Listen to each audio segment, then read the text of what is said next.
Is the face of the local game store irreversibly changing right in front of our eyes? Hi, I'm Chaz Marler of Pair of Dice Paradise, and a recent discovery that I made has got me wondering if we are on the verge of experiencing a fundamental change in where we find and purchase games. Yeah, we've seen this evolution of game selections in locations that traditionally haven't been seen as quote-unquote game stores. And of course, yes, the cornerstone of the hobby, the friendly local game store that's dedicated to hobby games and merchandise, is still present. And we've also seen an increase in the presence and profitability of board game cafes.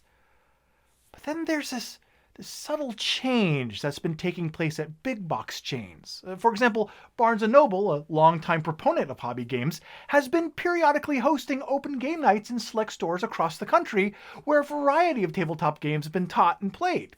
Even big box retailers have been taking an interest in the hobby. Like Target has signed dozens of exclusive deals for games that could be easily classified as hobby board games. And even Walmart is starting to get into the act, having just inked a deal to be the exclusive carrier of Fog of Love from first-time publisher Hush Hush Projects. Yeah, that's quite a bit of cardboard that's being curated. But those places have always stocked a variety of games and have simply been allowing their catalog to evolve from stocking endless Trivial Pursuit Monopoly variants to now stocking endless Ticket to Ride, Munchkin, and Love Letter variants. Even so, it is progress. But no, the thing that's caught my attention has been seeing modern hobby board games starting to appear in locations that I've never seen board games before, and the owners of those locations investing their time and energy to educate themselves about the industry. Now, Hot Topic may not be the strongest example I could give, but it's been dabbling in board games recently, and the largest comic book shop in my hometown now has an entire wall adorned with variations of Risk, Axis and Allies, and Warhammer minis. But the biggest surprise came when I walked into a locally owned pop culture store in my area that's been around since 2001.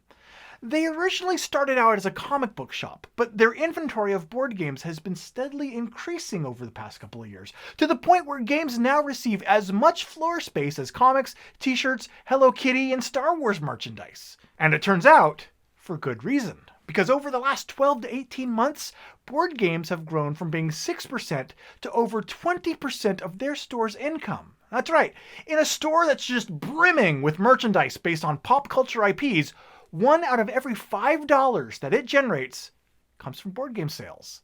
And they didn't set out to be a board game store. It's just been a natural progression of their inventory as more and more of their customers have specifically asked for games to be stocked. Their store didn't seek out board games have sought out them. And that's what's got me wondering. Is the face of the local game store irreversibly changing in that a store that focuses solely on games may soon start to be the exception rather than the rule? Do you have one of these geek culture stores in your town? And if so, does it also sell a growing number of modern board games? Feel free to give your local pop culture game shop a shout out in the comments below, and let me know what your favorite board game that you've discovered there has been.